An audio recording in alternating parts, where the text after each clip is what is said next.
I dream of traveling or I chase a particular experience, the excitement often feels these modern dreams just repackage versions of the old desire.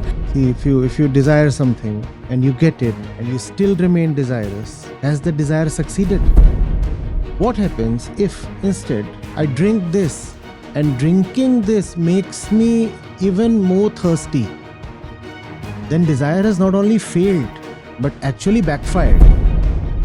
Remember, the whole movement, inner movement, outer movement, happens for only one primary purpose, which is to come to fulfillment. So today we often admire rebels, and rebellion itself has now turned into another conformist Trend. Hashtag rebellion. To rebel, first of all, there must be something to rebel against. Have you identified that? Or is it just a trend, a fashion, a fad? So what would you suggest today's youth, especially young children, young adults?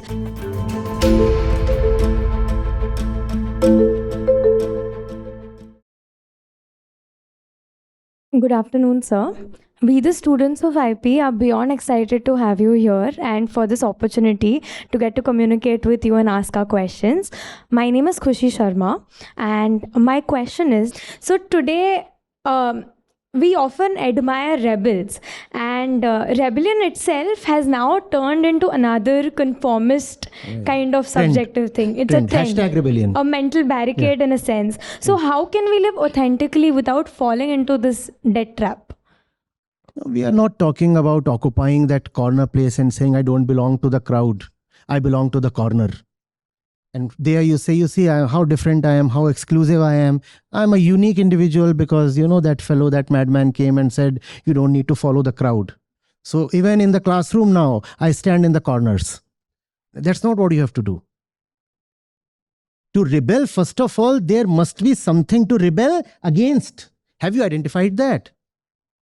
Have you really identified that? Or is it just a trend, a fashion, a fad? What are you rebelling against? Rebellion is not a compulsion. Rebellion has to be purposeful. Is there something to rebel against? If yes, then rebel. Otherwise, identify. First, identify. Otherwise, rebellion too is another way of following an alternate crowd. There is a crowd of followers and there is a crowd of rebels. So you hop from one crowd to the other, but you are still a part of the crowd. And script, yes? Still aren't recognizing the cage. Yes, from one cage you have hopped to another one. One cage was named tradition, the other cage was named rebellion, but you're still encaged. Freedom is just a totally different thing. Freedom starts with understanding. And when you understand the cage, then you don't mistake another cage for freedom, which very often happens. First of all, we have no grudges against cages. Usually we are very well settled in cages. But let's say, even if it happens, that we come to dislike the cage for some reason, then usually it's about switching cages, flipping cages, and declaring that as freedom. Freedom is not about changing cages or changing masters. You are enslaved by one master, now you are enslaved by another master. Is that freedom?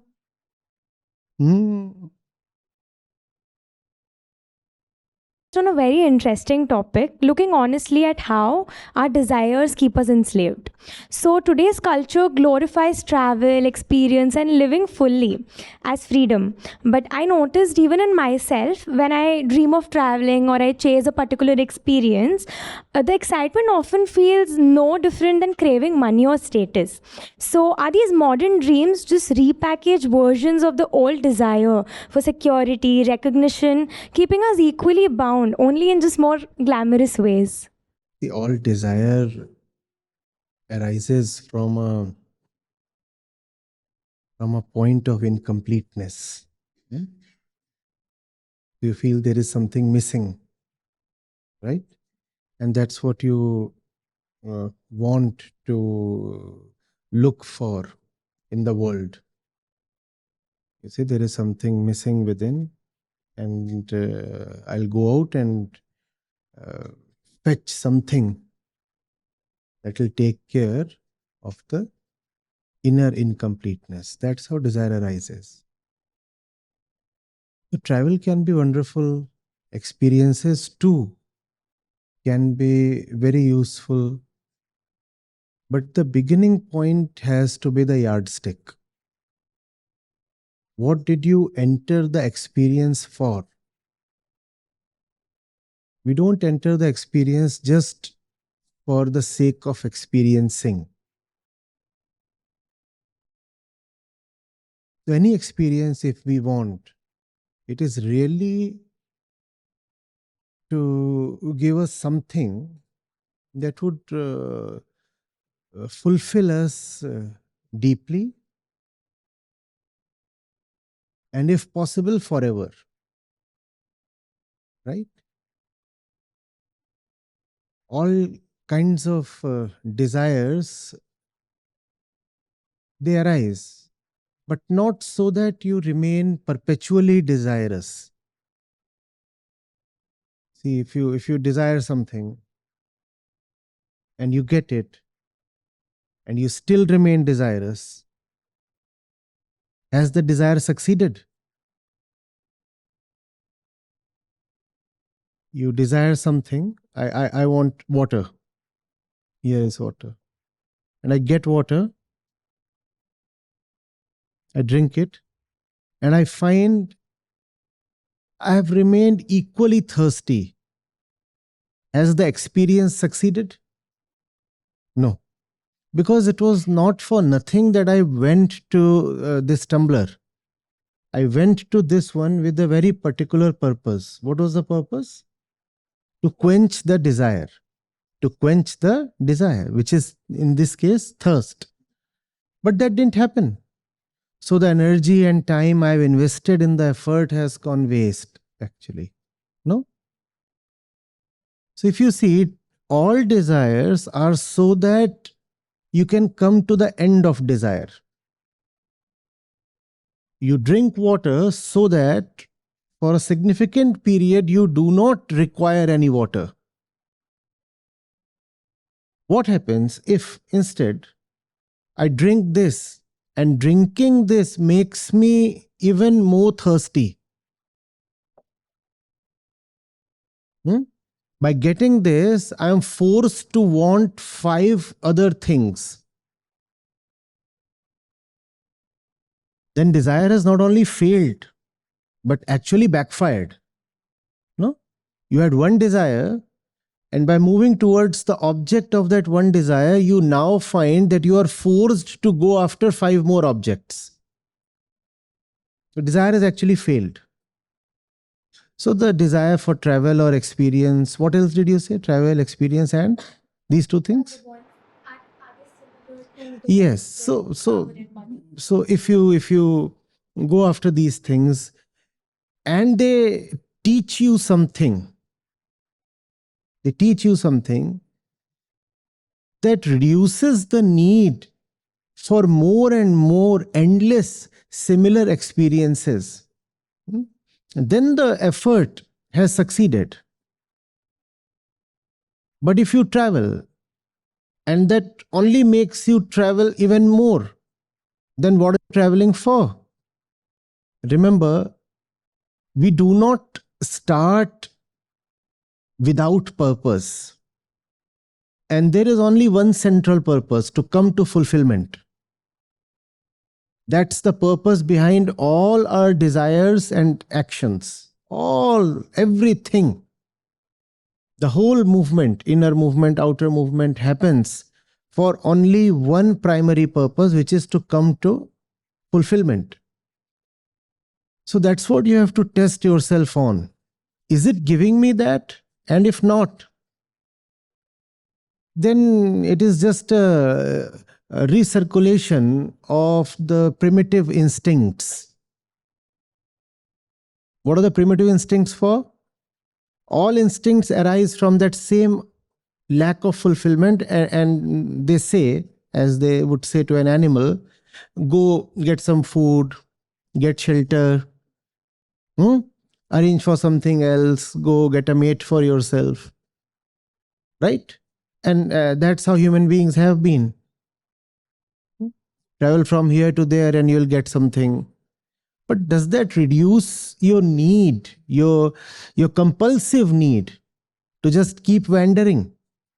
If not, then even the so-called modern desires or contemporary objects are nothing but the old compulsions repackaged. The same old compulsions coming to you in newer forms. And they'll leave you as dissatisfied as the caveman once was. In fact, you'll be even more dissatisfied. Reason being, the caveman didn't have so many objects to go after. Today, because of the industrial revolution and then the information revolution, there are just so many things you can see and therefore desire. The availability and accessibility is much more. You can see something, at the click of a button you can order it. So you can entertain yourself, you can console yourself with so many options. I tried this, I went for this, my desire was for this. This failed to satisfy me, no problems. Now I can go for this. And if this also fails, then there are a million other objects waiting and I can try my luck on them. Yes, there are a million other objects waiting, but how many days are there in life? Your time is limited. And that's a gross wastage of life if life is spent mindlessly, indiscreetly chasing objects. And those objects are just returning to you again and again in a newer form. That makes it even more mindless because you're not even attempting anything new. You're walking down the same road that has failed you again and again. You're trying your luck on the same thing that has ditched you repeatedly. But every time you come with fresh hopes.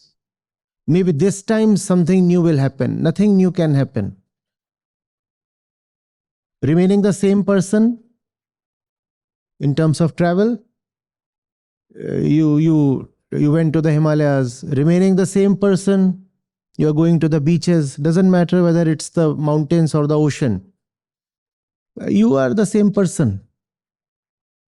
And each trip will be fundamentally as unsuccessful as the previous one. And then you say, oh, maybe there is something wrong with India. Let me travel internationally. And you will return equally empty-handed. And now we are also talking of interplanetary travel, no? Not just interplanetary, interstellar travel. So that too you can try. That's fine. That's available even commercially now. You must have known, right? You can pay some fee and go to space. All that is available. But the hollow in the heart will remain just as big as it was. We are being deceived by change of names and appearances. We think that this location is fundamentally different from the previous one, whereas it is not. Only the name has changed. Only the appearance has changed. But we'll try once again, and that will be an additional investment of something that is limited in availability. What is that? Your time, your energy.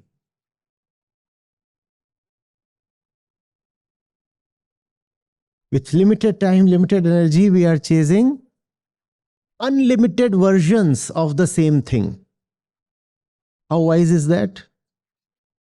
First of all, those things are unlimited. Secondly, they are not even fundamentally different. They are infinite versions of the same object that has failed you so many times. Failed you so many times, but comes in newer and newer branding and packaging and colors every day. So every day one has fresh hope. Today I'll succeed. So remaining who you are, how can you succeed? How can any place, any travel, any object help you? If travel were to make us wise or liberated or whatever, since ancient days we have had sailors, and today you have cabin crew. All the flight stewards and the air hostesses, they are traveling so much, you can't match them. They all would have been enlightened by now. All the time they are just traveling and seeing new places. How does it matter? You can keep changing your dresses, you can keep traveling to new places, but unless you look within, it is a repetition of the same primitive cycle that hasn't served anybody. Are you getting it? Sir, I have another question. Yes. So, with regards to, I have heard one of your podcasts wherein you told that as you are a very accomplished person, as a lot of people believe, what came from within and how you got that drive came from the resources that you got in terms of reading, a lot of materials that you consumed, a lot of content that you consume. So what would you suggest today's youth, especially young children, young adults, what kind of media or kind of content they must consume or should try to consume to at least gain some sort of insight or knowledge? Because this is not a difficult question to answer if you just go to the net or to AI and simply say, this is who I am, right? This is my age. This is what I've already read. This is my condition. This is what I aim for. All the basic things about yourself, if you enter there, that itself will give you a list of suggested readings. And if you're not happy with that, you can ask for more and more and more. Not only that, you can also say, give me a synopsis of what's contained in these works, each of them. Yeah? Yes. And then you can make an informed choice. There is so much power available to you, so much technology available to you. Make good use. Make good use of that. As for my own reading, that what you particularly want to know, I've forgotten most of it. Right? So you'll have to assist me as I get into memory and dig up something. Okay, for you. And given the Indian context for a woman,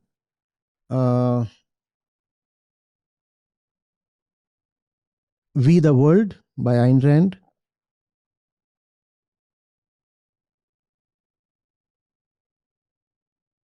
Siddharth, Herman Hesse, Anna Karenina is wonderful, but you won't read.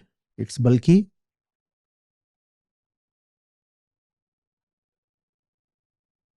If I give you something from the feminists, again, it would be more on the philosophical side. Otherwise, you could have gone for the second sex. Help me. What are my favorite recommendations? Ayn Rand already recommended. Not Kafka for a beginner. No. Some movies also. Yes. Some movies also like No, we'll come to movies later. Books first. so would you suggest Murakami? What a lot of people say. I haven't read actually. I can't say. Though, yes, I have heard people recommending. Haven't read. So, but my question mostly was also on that side, apart from the recommendations, of course, is the mindset. A lot of people nowadays have developed, especially people my age. I'm an avid reader. I read a lot of fiction, especially non-fiction lesser, but I read a lot of articles as well.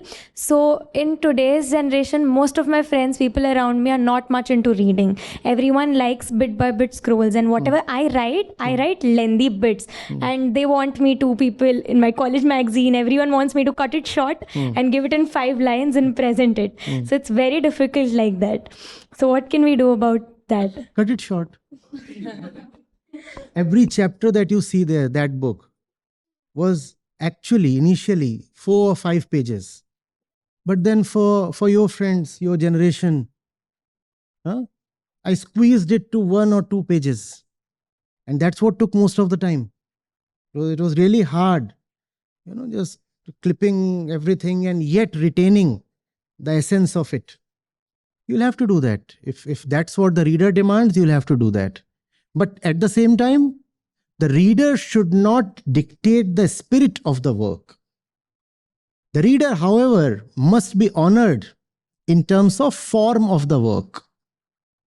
If I know that nobody speaks German here, it would be stupid of me and actually disrespectful of me to speak in that or some other language. Similarly, if I know that attention spans are shrinking, I'll have to give something that you can more conveniently accommodate. Right? But then, not all writing has to be for others. When it is for others, ask ChatGPT to summarize. Simple. Write for yourself. Write for yourself. And that's very important. Being with yourself, being truthfully with yourself. Be with yourself. And in case you have to send it to somebody, send a summary. Okay? Just download the Acharya Prashant app. And there you go to the community section. And you have live testimonials streaming in at the rate of 1 every 5 minutes. I'm seeing lives change in thousands, if not millions, every day in front of my own eyes. We are doing it. Right. We have actually done it. Join the community of more than 2 lakh participants on the Acharya Prashant app. Your first month is completely free. You'll get full access to Gita Mission. On the app, you will get regular live sessions, daily exclusive conversations with Acharya Prashant, access to the vibrant Gita community, wisdom exams, curated news, audiobooks, quotes, and much more. Search Acharya Prashant on Google Play Store or Apple App Store and download now.